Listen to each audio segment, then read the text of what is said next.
Benim yoluma bak, ezelden aktır. Hakkı güçsüz bilip gülmek günahtır. Gelecek cezanın çekmeyin vakti. Hesabı bakırda kesen millete.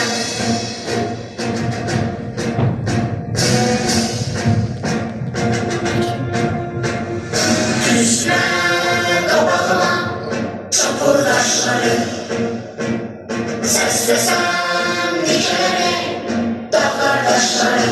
İstesem tarihi bir de başlara. Ben durgun ayakta bezen millete.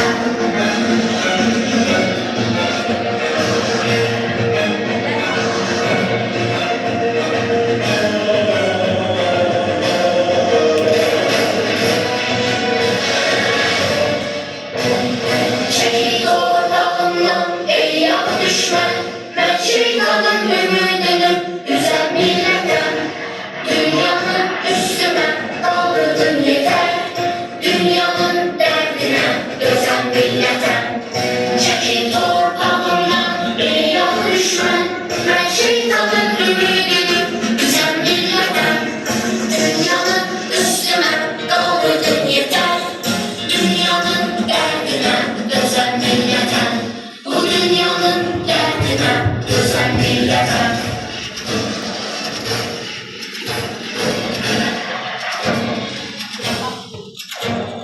Tarih bize arayın, otlar yurdu gözetecek. Damarımda kanım coşur, Azerbaycan kendisinden. Daha ileri dönmez hiçbir milyonların dolağında.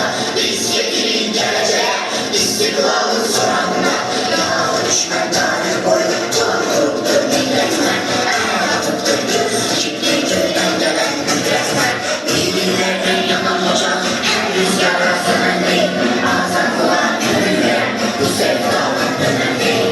Azatlığa gönül veren, bu sevdadan dönen değil. Azatlığa gönül veren, bu sevdadan dönen değil.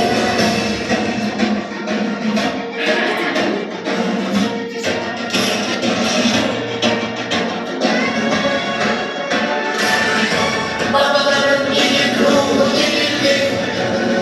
Ömür bize beden düşün verildi. Esas değil dünyada şanımız. Kurban değilse hal olsun namımız. Oransızlar öcümüzü almasa. Beden bize oğul değil dönmesin. Dur kardeşim silahımız geyretti. Cennet yurdayım bize ilerlesin. Çekil torpağından ey yalı düşman. Ben şeytanın ümidini üzen milletem. Dünyanın üstüme kaldırdın yeter. Dünyanın derdine özen milletem. Çekil torpağından ey yalı düşman. Ben şeytanın ümidini üzen milletem. Dünyanın üstüme kaldırdın yeter. Dünyanın derdine özen milletem. Bu dünyanın derdine özen milletem. Düşmenin